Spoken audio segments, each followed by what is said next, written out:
오늘의 10분 말씀 고린도전서 1장 1절부터 9절까지의 말씀입니다. 여러분들은 현재 여러분들께서 섬기고 계시는, 몸담고 계시는 교회에서 어떠한 문제가 일어났을 때 어떻게 반응하시나요? 그냥 모른 척 하시나요? 아니면 잘못된 것은 잘못되었다라고 말씀을 하시나요? 사실 지역 교회가 문제가 있을 때에 그 문제를 해결하는 방법은 말처럼 쉬운 것은 분명히 아닙니다. 고린도에 있는 교회는 바울이 사도행전 18장에 보시게 되면 2차 전도 거의 끝부분에 방문한 곳이고요. 그곳에서 아굴라와 브리스길라를 만나서 함께 1년 약 6개월을 지내면서 복음에 대해서 가르치고 교회를 세워나간 것을 보게 됩니다. 복음의 전파의 방법은 제자를 만들어내는 것이고요. 복음 전파의 열매는 한 사람 한 사람 영혼이 돌아오는 것이 아니라 결국에 그 사람들이 모여서 교회, 즉 믿음의 공동체를 탄생시키고 만들어내는 것이 복음의 열매인 것입니다. 그런데 그 복음의 열매인 고린도 교회에 여러 가지 심각한 문제들이 있다라는 것을 바울이 서신서를 통해서 때로는 사람들을 통해서 듣게 됩니다.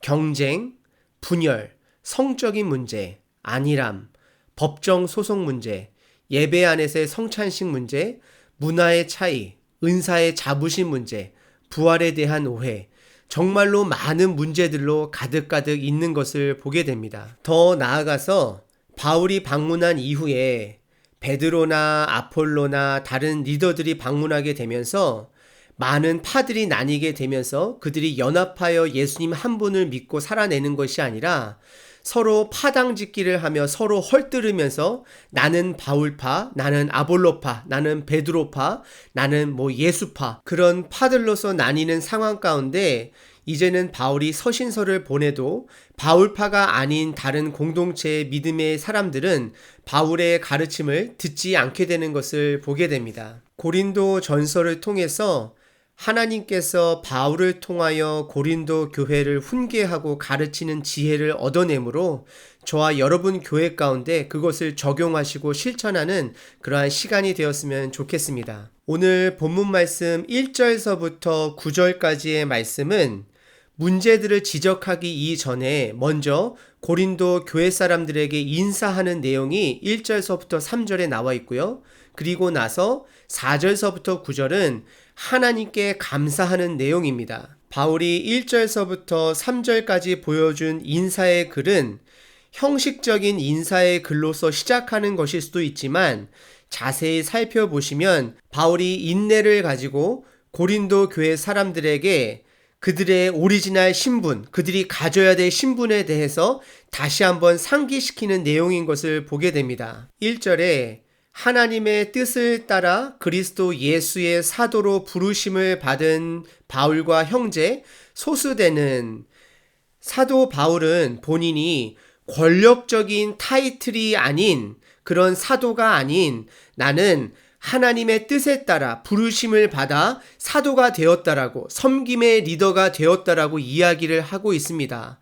너희들은 지금 당파를 지어가며 권력으로 힘을 가지고 서로 싸우지만 그렇게 하면 안 된다라는 것을 암시하고 있는 것입니다. 바울은 예수님께서 나를 불러주셨고 그 부름에 내가 합당한 삶을 살기 위해서 살아내는 것처럼 너희들도 거룩하여지고 성도라 부르심을 받았으면 그 부르심에 맞게 성도답게 거룩한 삶을 살아야 된다라고 인사를 하고 있는 것입니다. 2절에 보시게 되면 고린도에 있는 하나님의 교회, 너희들의 교회가 아니라 사람들의 교회가 아니라 아볼로나 베드로나 바울의 교회가 아니라 하나님의 교회, 곧 그리스도 예수 안에서, 사람 안에서가 아닌 그리스도 예수 안에서 거룩하여지고 성도라 부르심을 받은 자들과 또 각 처에서 우리 주 곧 그들과 우리의 주 되신 예수 그리스도의 이름을 부르는 모든 자들에게, 예수님을 부르는 모든 자들에게 당파에 상관없이 우리는 예수님 안에서 하나이고 그 예수님을 부르는 모든 자들에게 평강이 있기를 원하노라고 인사를 하고 있습니다. 우리들 교회 안에서도 고린도 교회와 동일하게 목회자들, 교회 리더들에 따라서 나는 이 사람을 좋아하고 나는 저 사람을 좋아하고 그런 당파를 짓는, 그것을 즐기는 우리들 가운데 그러한 마음이 있을 때가 있습니다. 오늘 하나님께서 저희들에게 주시는 말씀은 그러한 마음이 들 때마다 예수 그리스도가 중심이 돼야 된다라고 저희들에게 문안 인사하고 있는 것입니다. 그러면서 바울은 하나님 아버지께 4절서부터 9절까지 감사를 올려드리는 것을 보게 됩니다.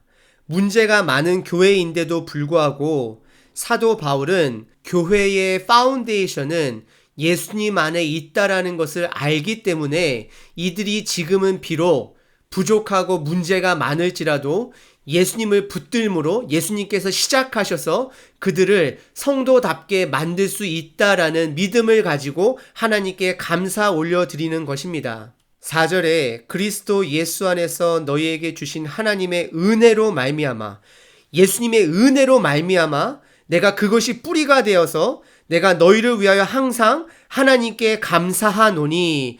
사실 고린도 교회 문제점들을 보시게 되면요, 정말 가관입니다. 저의 기준으로는 교회라고 부를 수 없을 정도로 너무나도 문제를 넘어서 죄악 덩어리인 공동체인 것을 보게 됩니다. 좋은 리더들이 생기기만 하면 그 좋은 리더를 통하여서 서로가 한마음 한뜻으로 성장하는 것이 아니라 분쟁하고 당파만 짓기만 하고, 더 나아가 교회 안에서 말도 안 되는 성적인 범죄가 가득하더라도 너나 나나 그거를 관과하고 대충대충 죄로 여기지 아니하고 넘어가는 그 공동체, 그리고 하나님으로 받은 귀한 은사들을 서로 자랑질하며 내 은사가 더 좋다라고 분쟁하고, 더 나아가 예수님의 부활을 믿지도 않으면서 그리스도인이라고 믿음의 공동체를 문화회관 마냥 여기는 공동체인 것을 보게 됩니다. 하지만 바울은 그럼에도 불구하고 예수 그리스도 안에서 그 주신 은혜를 붙잡고 하나님께 감사하는 것을 보게 됩니다. 이것은 바로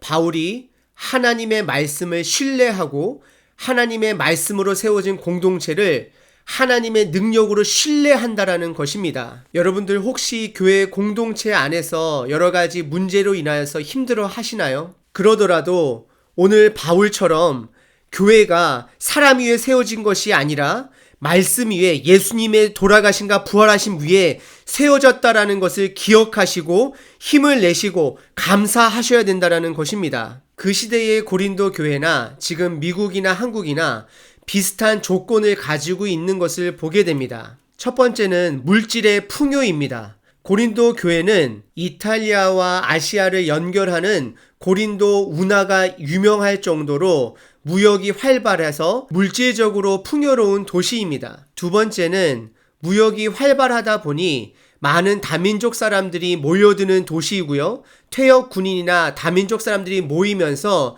여러 가지 다른 사상들이 많은 도시인 것을 보게 됩니다. 그리고 세 번째로는 성적으로 타락한 도시입니다. 대표적으로 아프로디테 성전에는 성전 창녀가 있을 정도로 성적으로 문란한 도시입니다. 이러한 도시에 하나님의 교회가 정말로 필요합니다. 그런데 교회가 교회로서의 역할을 하려면 교회가 복음 안에서 세워지고 복음 안에서 연습을 꾸준히 해 나가야 되는 것입니다. 그래서 8절에 바울은 이렇게 이야기하고 있습니다.